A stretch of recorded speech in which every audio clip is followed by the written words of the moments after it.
सो हे, क्या हालचाल। I hope कि जैसे भी होंगे बहुत सही होंगे। सो आज की जो स्टोरी है वो सुमित की है। एंड आपका भी अगर कोई रियल लाइफ एक्सपीरियंस है जो आप मेरे साथ में शेयर करना चाहते हो तो ये रही मेरी इंस्टाग्राम आईडी।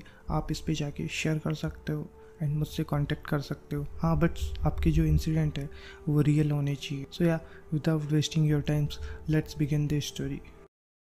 सुमित की फैमिली में सुमित का डैड एंड सुमित का एक छोटा भाई है एंड सुमित की मॉम, ये 4 लोग ही इनकी फैमिली में होते हैं। एंड ये एक विलेज से बिलोंग करते हैं। ये देहरादून के पास ही एक विलेज है, वहाँ से बिलोंग करते हैं। लाइक इनका जो विलेज है वो देहरादून से 50 to 60 किलोमीटर के डिस्टेंस पे होता है। सो जो सुमित है उसकी अभी हाल ही में एक नई जॉब लगी हुई होती है। लाइक उसे 1-1.5 महीना हो गया उस जॉब पे जाते हुए। जो जॉब है वो उसे देहरादून में लगी थी, तो देहरादून उसका अप डाउन होता ही रहता था। लाइक डेली आना जाना होता था। सो बेसिकली जब सुमित है वो रेगुलर आना जाना करता था तो उसके लिए वो वैसे तो काफ़ी ज़्यादा स्ट्रगल वाला टाइम था। जो उसके घर से है, लाइक जो भी बसें वगैरह जाती है वो उसके घर से नहीं जाती, उसके गांव से। लाइक उसका गांव इतना बैकवर्ड है कि उसके गांव से जो मेन रोड है जहाँ से बसें मिलती है वहाँ तक जाने के लिए ही इनको 2 किलोमीटर का ट्रैवल करना पड़ता है पैदल। जैसे रोड है एंड इनका घर है, इससे बीच में एक पहाड़ पड़ता है। ये जो पहाड़ है वो पहाड़ देवी माता का होता है। लाइक माता जी का मंदिर है उस पहाड़ पे। एंड डेली रेगुलर गांव के लोग सभी पूजा भी करते हैं। पंडित जी है वो डेली सुबह शाम पूजा भी होती है। बट उसी के बीच से एक रास्ता जाता है। लाइक एक छोटा कच्चा रोड बना रखा है जिस रोड से ये मेन रोड तक जाते थे। सो यही है, सुमित हमेशा सुबह 5 बजे अपने घर से निकलता था एंड 6 बजे तक उस बस स्टॉप तक पहुंच जाता था। लाइक उस रोड तक पहुंच जाता था एंड अपनी बस पकड़ लेता था। एंड 1-1.5 घंटा 2 घंटा लगता था, वो 8 बजे तक अपने ऑफिस पहुंच जाता था। ऑफिस पहुंचने के बाद में उसका रेगुलर का टाइमिंग यही होता है 8 बजे से नाइट के 8 बजे तक। फिर वो 10-11 बजे तक अपने घर पे आता था। ये सुमित का रेगुलर टाइम था। बट सुमित के जैसे जैसे दिन निकलते गए उसका स्ट्रगल वैसे ही बढ़ता गया, क्योंकि सामने अब सर्दियाँ आ चुकी थी। जब सर्दियाँ आई थी तो सर्दियों का टाइम ये था कि लाइक दिसंबर आ चुका था। एंड इस टाइम पे जो सुमित के गांव से जब वो निकलता था लाइक इतना अंधेरा होता था। लाइक क्योंकि उस टाइम पे जो सर्दियों का टाइम आता है इस टाइम पे दिन छोटे होते हैं एंड रातें बड़ी होती है। तो सुबह 6 बजे 7 बजे तक अंधेरा ही रहता है। सुमित एक दिन ऐसे ही बस अपने घर से 6 बजे के करीब निकला था एंड वो बस उसी रास्ते से जाने की कोशिश कर रहा था। तो सुमित अपना मोबाइल से फ्लैश लाइट ऑन करके बस रास्ते में जा रहा था। उस दिन काफ़ी ज़्यादा ठंड थी एंड कोहरा इतना ज़्यादा हो रखा था ऊपर से, जो चांद की रोशनी से थोड़ा थोड़ा उसे दिखाई दे रहा था। बट वो इतना सफिशिएंट नहीं था कि वो उस रोड पे आसानी से चल पाए। तो वो अपनी मोबाइल की टॉर्च करके बस जा रहा था उस रास्ते से। सो जब वो जा रहा है तो वो उस जो पहाड़ है पहाड़ वाली रोड तक पहुंचता है। तो जब वो पहुंचा उस टाइम पे वो देखता है कि आगे तो रास्ता ब्लॉक है। लाइक कि नाइट में या तो मे बी पत्थर नीचे गिरा गए थे पहाड़ से, जिसकी वजह से वो रास्ता बिल्कुल ब्लॉक हो चुका है। एंड वो ब्लॉक भी इस तरीके से हुआ है कि आपको आने जाने का रास्ता भी बिल्कुल नहीं मिलेगा उस रोड से। सुमित बस अब सोचने लग जाता है कि मैं आगे कैसे जाऊं, क्योंकि उसे कैसे भी करके 6 बजे उसकी बस पकड़नी थी। अब उसके पास में ज़्यादा टाइम नहीं था। लाइक उसने 5:40 तो कर दिया था वहीं पे बैठे बैठे। लाइक सोचते सोचते अब 20 मिनट्स में वहाँ तक पहुँचना लाइक इम्पॉसिबल। बट वो ट्राई करना चाहता है कि मैं कैसे जैसे भाग के भी पकड़ लूँ उस जगह को। वो सोचता है, तभी उसे याद आता है कि ये रोड है जो ये मंदिर वाली रोड है। लाइक ये मंदिर वाली रोड है, मंदिर का भी रास्ता इसी से ऊपर जाने का आता है। इसी रोड से जो मेन रोड है जहाँ से बसें जाती है उधर भी निकल जाते हैं। बट इसके अलावा इसके जस्ट राइट वाली पहाड़ी है, लाइक वो टच है दोनों पहाड़ी। उस पहाड़ी से एक कच्चा रास्ता जाता है। लाइक कच्चा रास्ता नहीं है वो, एक लाइक ऐसे पत्थरों से एक ट्रेल बनाया हुआ है कि आप उसको फॉलो करते करते नीचे उतर सकते हो। तो सुमित है वो सोचता है कि मैं इसी रास्ते से चला जाता हूँ। मे बी क्योंकि उसकी भी कुछ मजबूरी थी कि मुझे मेरी बस ना निकल जाए, तो वो बोलते मैं इसी रास्ते से चला जाता हूँ। ऐसा बोल के सुमित बस उसी रास्ते के लिए निकल जाता है। सुमित उस रास्ते से जा तो रहा है बट वो रास्ता बिल्कुल ऐसा अनस्टेबल है। लाइक उसमें चलने के लिए आपको पूरी फ्लैश लाइट से बिल्कुल ध्यान से चलना पड़ता है। अगर आप थोड़ी गलती करते हो तो आप नीचे तक जा सकते हो। बट सुमित कोशिश करता है, धीरे धीरे बस जाने की कोशिश कर रहा है। एंड वो ही अंधेरा, वो ही कोहरा, इतनी ठंड सुमित के लिए ये सबसे बड़ा एक चैलेंज बन गया था कि उसे कैसे भी करके नीचे जाना है एंड बस पकड़नी है। सुमित धीरे धीरे जा रहा है एंड इस टाइम पे इतना सुनसान है कि लाइक अगर आप वहाँ पे थोड़ा धीरे भी बोलोगे तो वो आवाज़ उसमें रिपीट होगी, लाइक गूंजेगी, वो आवाज़ वाइब्रेट करेगी। बट सुमित धीरे धीरे चल रहा है तो सुमित को लगता है कि उसे कोई देख रहा है, लाइक उसको फील हो रहा है वो चीज़। हालांकि सुमित चारों तरफ देखता है, सुमित को कोई नहीं दिखता, बट उसे एक फील आती है, एक वाइब वो मिल रही थी वहाँ पे। बट सुमित थोड़ा धीरे धीरे ध्यान से देते देते नीचे की तरफ थोड़ा चल रहा है। बट एक टाइम पे सुमित का फिर से दिमाग उसी चीज़ पे जाता है कि नहीं, इस बार ऐसा नहीं हो सकता, मुझे पक्का कोई देख रहा है। सुमित ऐसा सोच के बस पीछे घूमता है ये देखने के लिए। तभी सुमित का आगे से बैलेंस बिगड़ जाता है एंड बैलेंस इस तरीके से बिगड़ता है कि लाइक उसका पैर पत्थर से टकराता है एंड वो सीधा मुंह के बल नीचे गिरता है। मुंह के बल गिरा, ये तो उसकी किस्मत मानो या फिर लाइक किसी का साथ, जिसकी वजह से सुमित बस बाल बाल बचा था नीचे गिरने से। एंड जब वो गिरा तो वो अपना आंखें लाइक ऐसे पकड़ के बस सिर एंड उठाने की कोशिश करता है तो वो देखता है, हल्की आंखों से उसे दिखता है कि उसके सामने कोई खड़ा है। तो जो सामने खड़ा है वो हंस रहा है, लाइक वो हंस रही है, वो हंसे जा रही है। सुमित धीरे धीरे ऐसे ही नज़र करने वाला होता हूँ। 17-18 साल की एक लड़की है जो सुमित को अपना हाथ दे रही है सपोर्ट के लिए। सुमित उसका हाथ पकड़ के बस खड़ा होता है एंड अपने कपड़े थोड़े ऐसे साफ करता है कि वो गंदा हो गया था। एंड अब सुमित रियलाइज़ करता है कि इन लेडी को तो आज तक में उसने कभी गांव में नहीं देखा। तो सुमित बोलता है कि आप यहाँ पे क्या कर रही हो इतनी रात को? तो वो लड़की वो हंसते हंसते बोलती है, अरे कुछ नहीं, मैं तो बस रास्ता भटक गई थी, मैं बस इधर अपने गांव की तरफ जा रही थी, घर की तरफ, बट अब मुझे वो रास्ता नहीं मिल रहा। सुमित को काफ़ी अजीब लगता है कि अभी 5-6 बजे हैं एंड ये इतनी रात में इधर से इधर जा रही है, क्योंकि देखो लड़कों के लिए वो रास्ता लाइक कैसे भी रास्ते हो लड़कों के लिए सेफ़ है, बट लड़कियों के लिए कोई रास्ता सेफ़ नहीं होता लाइक। तो सुमित थोड़ा सा कंफ्यूज होता है और सुमित ने कभी उस लड़की को गांव में देखा तक नहीं है, तो ये पहली बार उसने उस लड़की को देखा है। बट सुमित बाद में उस चीज़ को इग्नोर करता है क्योंकि उसे बस तक जाना है। तो वो लड़की बोलती है कि मैं रास्ता भटक चुकी हूँ, लाइक मैं जितनी दूर आई थी उसके आगे मैं थोड़ा नीचे जाके आई हूँ, जहाँ पे ये रास्ता ये भी बंद हो रहा है जाके, लाइक उसके आगे रास्ता मुझे दिख ही नहीं रहा, जैसे पत्थरों का बनाया हुआ है तो ये आगे मुझे दिख भी नहीं रहा। तो सुमित बोलता है कि अच्छा, तो मुझे भी तो नीचे उतरना है, ठीक है मैं चल लेता हूँ साथ में, हम दोनों ढूंढ लेते हैं क्योंकि मैं भी जल्दी से पहुँच जाऊँ एंड आपकी भी हेल्प हो जाएगी। ऐसा बोल के सुमित भी बोलता है कि ठीक है मैं आगे चलता हूँ, आप पीछे। तो ऐसे पीछे बोल के सुमित आगे आगे चल रहा है एंड वो लड़की पीछे पीछे चल रही है। अब ये दोनों एक पॉइंट पे आते हैं जहाँ पे वो पत्थर की जो ट्रेल बनी हुई थी वो बिल्कुल वहाँ पे रुक गई है, वहाँ से किसी ने तोड़ दी है या मेरे में भी वहाँ से बिल्कुल रुक। उस टाइम पे जहाँ पे ये पॉइंट ख़त्म हो रहा है वहाँ पे एक पेड़ होता है। सुमित बस वहीं से आगे पीछे देख रहा है, लाइक सर्च कर रहा है कि कहाँ से मुझे रास्ता दिखे। एंड जब सुमित ऐसे सर्च ही कर रहा है उस टाइम पे वो लड़की लाइक पेड़ के पास में आके खड़ी होके सुमित को बोलती है, सुमित ये देखो, सुनो, यहाँ पे एक बार खोदो, यहाँ पे एक खड्डा खोदो। ऐसे इशारा करती है नीचे की तरफ एंड एक पॉइंट पे कि तुम यहाँ पे खड्डा खोदो। सुमित को समझ में नहीं आता। सुमित बोलता है कि उससे क्या हो जाएगा, हमें तो रास्ते से जाना है, हमें तो नीचे उतरना है, यहाँ पे खड्डा खोदने से क्या फ़ायदा होगा। वो बोलती है तुम एक बार खोदो, मैंने बोला ना तुम एक बार यहाँ पे खड्डा खोदो। सुमित को कुछ समझ नहीं आ रहा। सुमित बोल रहा क्या बहकी बातें कर रही हो तुम, हमें नीचे जाना है, खड्डा खोदने से क्या हो जाएगा। सुमित को कुछ समझ में नहीं आता। पर अब वो जो लड़की है वो काफ़ी गुस्से में सुमित को बोलती है, मैं तुम्हें बोल रही हूँ ना तुम इस खड्डे को खोदो, तुम्हें ये खड्डा खोदना होगा, तुम खोदो इसे। सुमित एकदम से उसकी जो आवाज़ है एंड उसका जो गुस्सा एग्रेशन है वो देख के सुमित समझ नहीं पाता कि इतनी देर तो बहुत इजीली आराम से बात कर रही थी, बट अब इसका बिल्कुल व्यू चेंज हो चुका है, ये इतने गुस्से में बात कर रही है। बट सुमित उस चीज़ को इग्नोर करके सुमित बोलता है अच्छा ठीक है मैं खोद देता हूँ खड्डा, फिर तुम्हारी इच्छा पूरी हो जाएगी, फिर हम लोग नीचे चलते हैं, ठीक है।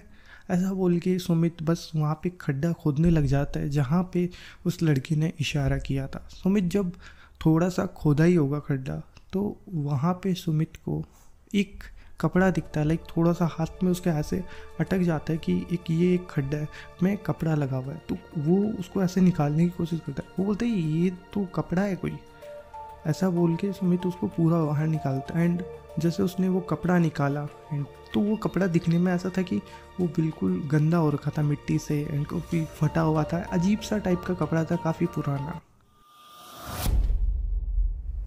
सुबह के 8 बज चुके, लोग आने जाने शुरू हो चुके पूरे गांव में। सुमित के डैड है वो खेत में चले गए थे काम करने के लिए एंड घर पे सिर्फ सुमित का भाई एंड सुमित की मॉम थी। ये दोनों बस घर में बैठे ही थे। तभी इनके घर पे एक नॉक नॉक की साउंड आती है, लाइक कोई बाहर से आवाज़ लगाता है।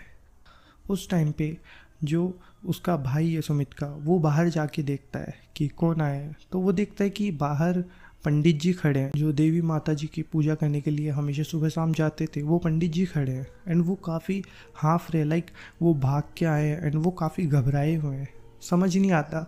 तो जो सुमित का भाई है वो बोलते हैं कि अंकल आप एक बार अंदर आओ, क्या बात हो गई, इतना घबराए हुए कैसे हुआ, आप हमें बताओ तो सही कि क्या बात हुई। तो जो पंडित जी है वो बताते हैं कि बेटा मैं जब पूजा के लिए मंदिर जा रहा था तो मैंने देखा कि अपना वाला रास्ता है वो बिल्कुल टूट चुका था, जिस वजह से मैं जो हमारी राइट वाली पहाड़ी का रास्ता है वो चूज़ करता हूँ कि मैं उधर से निकल के फिर मंदिर में आऊँ, लाइक मुझे लंबा टर्न लेना था। तो मैं अभी 7 बजे के करीब मैं गया ही था बस वहाँ पे कि उस रास्ते से निकल के फिर मैं कैसे जैसे मंदिर पहुँचूँ, क्योंकि आज वो रोड बिल्कुल टूट रखी है एंड काफ़ी पत्थर की वजह से वो रास्ता बिल्कुल ब्लॉक हो चुका है। तो मैं जैसे उस रास्ते से जा रहा था तो वहाँ पे मैंने देखा एक पेड़ के नीचे सुमित लेटा हुआ था, लाइक वो पेड़ का सहारा लेके जैसे बेहोश हो चुका हो।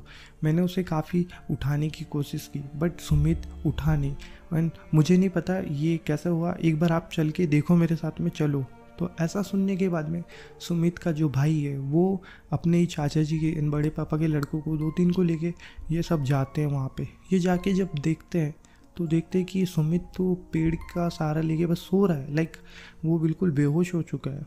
तो सुमित को उठाते हैं सबके सब एंड सबके सब उठा सुमित को उसके घर लेके आते हैं, लाइक उसके घर ले आए एंड सुमित को बेड पे लेटा देते हैं सोने के लिए एंड सबके सब बस बातचीत करने लग जाते हैं कि आखिर क्या हुआ। सुमित यहाँ घर से तो बिल्कुल सही गया था बट वहाँ पे जाने के बाद में क्या हुआ कि सुमित वहीं पे रह गया, वो ऑफिस भी नहीं गया। सब लोग सुमित का वेट करते हैं कि सुमित की आंख खुल जाए। सुमित की जब आंख खुलती तब तक शाम हो चुकी थी, उसके डैड भी घर पे आ गए थे एंड इस टाइम तक सब परिवार वाले चले गए होते हैं। केवल घर पे सुमित के डैड, सुमित की मॉम एंड सुमित का छोटा भाई होता है, ये तीनों रहते हैं एंड सुमित रहता है। सुमित की आंख खुली है एंड ये सब सुमित से पूछते हैं कि सुमित क्या हुआ, तुम शाम को उधर चले गए थे, क्या हुआ, तुम सुबह गए थे ऑफिस के लिए, बाद में ऑफिस नहीं गए, वहाँ पे बैठे थे, क्या हुआ। बट सुमित का इस चीज़ पे कोई रिप्लाई नहीं आता, लाइक सुमित बोल भी नहीं रहा, इनसे बात भी नहीं कर रहा। अब सबके सब उस चीज़ को इग्नोर करते कि मे भी शायद सुमित की तबीयत ठीक नहीं होगी, ऐसा सोच के सबके सब बस डिनर के लिए बैठ जाते हैं, सब खाना खाते हैं। सुमित भी खाना खा रहा है बट सुमित किसी से बात नहीं कर रहा, लाइक सुमित जो हंसी मजाक करता रहता था फैमिली में, मम्मी से मजाक करता रहेगा सबसे, बट आज सुमित बिल्कुल बोल नहीं रहा, वो बिल्कुल शांत है, जैसे वो सुमित है ही नहीं।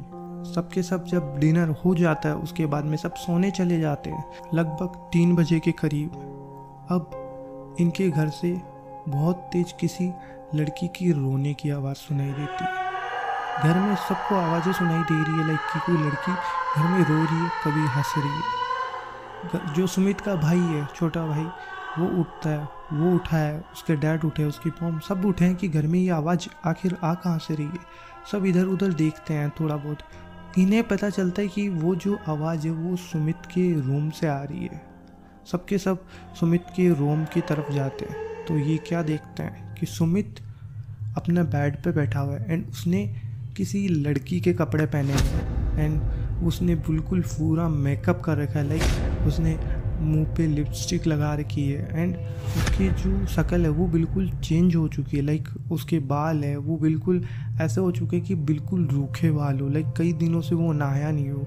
एंड उसकी जो हरकतें हैं, लाइक वो अपने पास में एक मिरर लेके बस उसमें देख के बस हंसे जा रहा है, रोए जा रहा है एंड अपने बस चेहरे को संवारे जा रहा है, लाइक कि जैसे कोई लड़की हो वो अपने बालों को संवारती है, लाइक अपना जैसे मेकअप करती है। सुमित वो हरकतें कर रहा है कि जो वो एक नॉर्मल लड़का वो ऐसी हरकतें ना करता हो।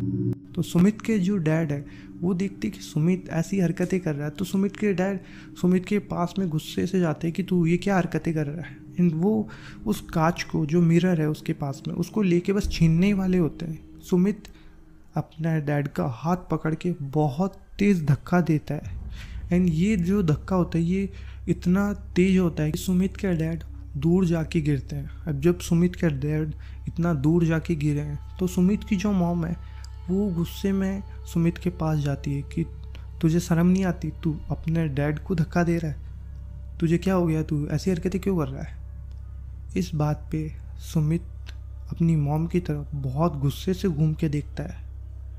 एंड वो इतने गुस्से से देख रहा है एंड गुस्से में देखते देखते वो एक ही बात बोलता है, चली जाए यहाँ से, सब चले जाओ यहाँ से, इसको लेके जाऊंगी, मैं इसको अपने साथ लेके जाऊंगी, मैं इसी के साथ रहूंगी, मैं इसको लेके जाऊंगी, इसको नहीं छोड़ूंगी, मैं इसको साथ में लेके जाऊंगी। सुमित की मॉम ये हालत देखती है। एंड उस टाइम तक जो सुमित का छोटा भाई था वो चीज़ें समझ चुका था, लाइक वो भी इतना तो समझदार था कि वो हर एक चीज़ समझ लेता था। अपनी मॉम को खींच के पीछे लाता है कि रहने दो, इसको मत छेड़ो, इसको मत छेड़ो, ऐसा बोल के सुमित अपनी मॉम को बाहर ले आता है। एंड उसके डैड भी पीछे से आ जाते हैं, ये तीनों बाहर आए। एंड ये अब सुमित का जो भाई है वो हर एक चीज़ समझाता है अपने घर वालों को कि मुझे जब इतना लगता है सुमित, वहाँ पे जब मैं गया था देखने के लिए तो वहाँ पे मैंने देखा था सुमित पेड़ के नीचे जिस कंडीशन में बैठा था एंड उसके पास में ये ही ड्रेस थी जो ये अभी पहन रखा, ये इसके हाथ में थी। हम लोगों ने बस उस चीज़ को इग्नोर किया एंड हम साथ में लेके आ गए। हमें नहीं पता था ये ड्रेस किसकी है। लाइक वो जो ड्रेस थी वो बिल्कुल फटी हुई ड्रेस थी, लाल कलर की ड्रेस है, बहुत पुरानी ड्रेस है कि लाइक किसी ने ज़मीन के अंदर दबा दिया हो एंड वो काफ़ी सालों से पड़ी हो। इतनी फटी टाइप में इतनी पुरानी ड्रेस थी। लाइक वो जो ड्रेस थी वो 17-18 साल की लड़की की ड्रेस थी। अब ये सब चीज़ें जितनी होती है, सारी बातें हो रही हैं इन सब के बीच में कि हमें कुछ गलत लग रहा है। तो उस टाइम पे सुमित का जो भाई है वो उसके गांव के जो पंडित जी हैं उनको वापस उन्हीं को कॉल करते हैं, उनको कॉल करते हैं कि आप एक बार घर पे आओ, जो सुमित है उसकी हालत ठीक नहीं लग रही, वो ऐसी ऐसी हरकतें कर रहा है जो एक नॉर्मल लड़का नहीं करता। क्योंकि सबको समझ में आ चुका था कि ये सुमित नहीं है, ये कोई और है। अब उस टाइम पे जो पंडित जी है वो भाग के आते हैं क्योंकि लाइक 3-4 बजे तक 4 बजे तक घर में सब जाग जाते हैं, सभी के घरों में गाँवों में जाग जाते हैं। तो पंडित जी आते हैं, पंडित जी आए, वो आके जब सुमित की हालत देखते हैं तो वो बोलते हैं घर में आप एक काम करो, सबसे पहले आप गंगा जल लो एंड गंगा जल सुमित के ऊपर डालो, लाइक उससे अगर असर होता है तो बहुत अच्छा है कि एक बार सुमित ठीक हो जाए, बाकी काम हम लोग बाद में देखेंगे, एक बार के लिए आप इतना करो। तो ऐसा बोल के जो पंडित जी है, बाद में पंडित जी एंड बाहर खड़े हो जाते हैं एंड जो उसकी मॉम है सुमित की वो मंदिर से, इनके घर में जो मंदिर होता है वहाँ से गंगा जल उठाती है एंड सुमित के ऊपर छिड़क के आती है। एंड सुमित जब बेड पर बैठा था उसके ऊपर जब ये गंगा जल छिड़का जाता है तो सुमित को जैसे किसी इंसान को इरिटेशन होती है, लाइक किसी को किसी चीज़ पे गुस्सा आता है कि अगर उस पर कुछ इन्फेक्शन है ऐसा कुछ, तो वैसे जो सुमित है वो अपना बिल्कुल बॉडी को ऐसे खुजलाने लग जाता है कि उसकी जैसे कोई इन्फेक्शन हो गया, उसे इतनी इरिटेशन होती है कि वो बहुत तेज चिल्लाता है। एंड ये जो आवाज़ होती है ये एक लड़की की होती है, ये सुमित नहीं है जो चिल्ला रहा है। एंड ऐसे चिल्लाते चिल्लाते अचानक से सुमित बेहोश हो जाता है। जब सुमित बेहोश हुआ है उस टाइम पे जो पंडित जी है वो सब अंदर आते हैं कि हाँ हो गया काम, अब एक काम करो, सुमित के ये जितने भी कपड़े हैं जो इसने लड़की के कपड़े पहने ये जल्दी से निकालो, इन्हें हमें जल्दी से जलाना होगा। ऐसा बोल के जो जितने भी कपड़े थे सुमित वो पहन रखा था वो कैसे जैसे करके तो इनके भाई इसके डैड मिलके ये वो कपड़े कैसे जैसे खोलते हैं एंड सुमित को घर के अंदर ही बंद कर देते कि वो बाहर नहीं आ सके। बंद करके अब ये घर के बाहर उन कपड़े को जलाता है एंड जैसे ही ये कपड़े जलाना स्टार्ट करते हैं उस टाइम पे इनके घर से अंदर से आवाज़ें आती है। ये आवाज़ें एक बहुत ज़्यादा भयंकर होती है कि जैसे कोई लड़की है वो मातम मना रही है, इतना भयंकर चिल्ला रही है, लाइक वो रोए जा रही है, इतना गंदी तरीके से चिल्ला रही है कि मैं इसे नहीं छोड़ूंगी, मैं इसे साथ लेके जाऊंगी, प्लीज़ मुझे इसे ले जाने दो। लाइक वो इस तरीके से बातें कर रही है, लाइक वो इतनी जैसे इमोशनल कर रही है इन सबको। सुमित की मॉम तो एक बार के लिए सुमित को बचाने के लिए, लाइक कि वो उसका बेटा है ऐसा मान के वो गेट खोलने ही जा रही थी, बट उसका भाई है वो कैसे जैसे रोक लेता है मॉम को। एंड एक टाइम आता है जब वो पूरा कपड़ा धीरे धीरे जलने लग जाता है, एंड जब वो कपड़ा पूरा जले है, जितने कपड़े थे वो पूरे जले, एंड उसी टाइम पे सुमित जो अंदर इनका गेट होता है, गेट पे वहीं पे सुमित बेहोश हो जाता है। अब सबको ये पता चल चुका था कि अब सुमित की आवाज़ ही नहीं आ रही, तो सब जैसे पंडित जी है एंड सुमित का डैड एंड सुमित का भाई मॉम, ये चारों लोग अब गेट खोलते, तो ये देखते सुमित है वो गेट के बाहर जस्ट अंदर वाली साइड में गिरा हुआ है। एंड ये घर का जो हालत देखते, लाइक कि बर्तन पूरे घर में फेंक दिया हो, किचन से सारा सामान बाहर फेंक दिया हो, और घर की जो कंडीशन कर रखी थी सुमित ने। एंड बस सब लोग इस चीज़ को एक बार के लिए इग्नोर करके सुमित को अंदर रूम में लेके जाते हैं कि लाइक ये सेफ़ है, वही बहुत बड़ी बात है, ऐसा मान के अंदर लेके गए, उसको सुलाया है, एंड बस वेट करते कि सुमित जाग जाए, सुमित का जागने का वेट करते। एंड जब सुमित 7 बजे तक जागता है तो सुमित बस रो रहा है, अंदर रो रहा है, एंड घर वाले सब बाहर बैठे हैं, तो सबको पता चलता है कि हाँ सुमित जाग चुका है। सब अंदर आते हैं तो सुमित को देखते हैं कि सुमित बिल्कुल रोए जा रहा है, एंड सुमित बोल रहा है कि मेरे को क्या हो गया, मैं यहाँ पे क्या कर रहा हूँ, मुझे तो ऑफिस जाना था, मैं देखो मेरी ये क्या हालत हो रही है, मैंने मुंह पे लिपस्टिक लगा रखी है, मैंने मेकअप कर रखा है। देख रहे हैं सुमित को कि हाँ इस बार ये आवाज़ भी सुमित की है, एंड जो करेक्टर है वो भी सुमित का है। तो उसकी मॉम है वो सुमित को कैसे जैसे सिंपैथी देती है, उसे बस मनाती है कि हाँ सब कुछ ठीक है, वो ऐसे ही कोई बात हो गई थी, ऐसा बोल के सुमित को उस टाइम पे सब कुछ चीज़ें इग्नोर करवाई जाती है कि वो इन चीज़ों में बस ध्यान नहीं दे। उस टाइम के लिए वो सारी चीज़ें इग्नोर करके सुमित को नहलाया जाता है, उसे गंगा जल से नहलाया, थोड़ा बहुत गंगा जल की चींटे दी, एंड बाद में उसे मंदिर में थोड़ी बहुत ऐसे ही छोटी मोटी पूजा कराई, एंड बाद में सुमित को एक गले में लाइक एक धागा भी पहनाया जाता है मंदिर में, वही देवी के मंदिर से वहीं से धागा वगैरह पहनाते हैं। एंड सब चीज़ें होने के बाद में अब सुमित बिल्कुल परफेक्ट था, सारी बातचीतें हो रही थी। तो उस टाइम पे जब जो पंडित जी एंड सुमित के डैड है, इन दोनों के बीच में बातचीत चलती है, तो जो पंडित जी बोलते कि वहाँ पे ऐसा क्या है जिसकी वजह से ऐसा कुछ हुआ, लाइक हम लोग तो जाते ही नहीं इतना, हमारा तो बहुत रेयर केस में जाना हुआ, एंड सुमित के साथ में ऐसा हुआ, लाइक कपड़े मिलना, ये सब चीज़ें समझ नहीं आ रही। तो सुमित का डैड है वो बताते हैं कि आप भी उस टाइम पे लाइक जन्मे नहीं थे, क्योंकि जो उनके पंडित जी थे उनकी एज ज़्यादा नहीं थी, वो भी 25-26 साल के थे, एंड सुमित की एज यही 22-23 की साल की रही होगी। एंड जो उसका डैड है सुमित के, वो आज 45-50 ईयर्स के करीब के हैं, एंड उनकी इतनी एज है कि उन्होंने वो देखा है। उन्होंने बताया कि मैं जब 20 ईयर्स का था उस टाइम पे हमारे गांव में एक लड़की थी जो बस पशुपालन करती थी, लाइक वो हमेशा सुबह शाम अपनी गाय जो बकरियां होती थी उनको ले जाती थी पहाड़ में एंड चराने लग जाती थी। बट पता नहीं एक दिन क्या ऐसा हुआ कि वो लड़की उसी पेड़ पे जहाँ से आप लेके आए उसी पेड़ पे उसने अपने गले में दुपट्टा लगा के खुद को फांसी लगा ली थी। एंड उसके बाद में धीरे धीरे टाइम के साथ में ये सब चीज़ें भुला दी जाती है कि ऐसा कुछ हुआ है। बट जब आज मेरे लड़के के साथ में ऐसा हुआ तो मुझे यकीन हो गया कि जो इंसिडेंट ऐसा हुआ है उसके बाद में मैं कभी उस रास्ते से जाने के लिए किसी को राय नहीं दूंगा। हालांकि ये सब चीज़ें शायद उस कपड़े से ख़त्म हो गई होगी उसको जलाने के बाद, बट कुछ भरोसा नहीं कि कल को क्या हो। ये थी सुमित की स्टोरी। सुमित को जब बाद में थोड़े दिनों बाद में जब वो प्रॉपर पूरा रिकवर कर जाता है तो घर वाले सब चीज़ें बताते हैं, एंड सुमित अपनी उन्हें चीज़ बताता है कि उसने कहाँ तक सब कुछ देखा एंड क्या देखा उसने, उसके बाद में क्या हुआ। ये सब सारी चीज़ें सुमित मुझे स्टोरी में बताई सुमित ने। एंड अगर आपका भी ऐसा कुछ एक्सपीरियंस हो जो आपके साथ में ऐसा कुछ हुआ हो तो आप मुझे शेयर कर सकते हो इंस्टाग्राम पे। एंड ये जो स्टोरी है मैंने ये 4th टाइम मैंने रिकॉर्ड की है। मैं कितनी बार इस स्टोरी को रिकॉर्ड कर चुका हूँ, बट हर बार कभी ऑडियो का इश्यू होता है, कभी वीडियो में क्वालिटी नहीं आती, कभी बीच में कॉल्स आ जाते, अलग अलग चीज़ों की वजह से लाइक इतना ज़्यादा मेरे को ये प्रॉब्लम क्रिएट की इस वीडियो ने। लाइक मैं सुबह से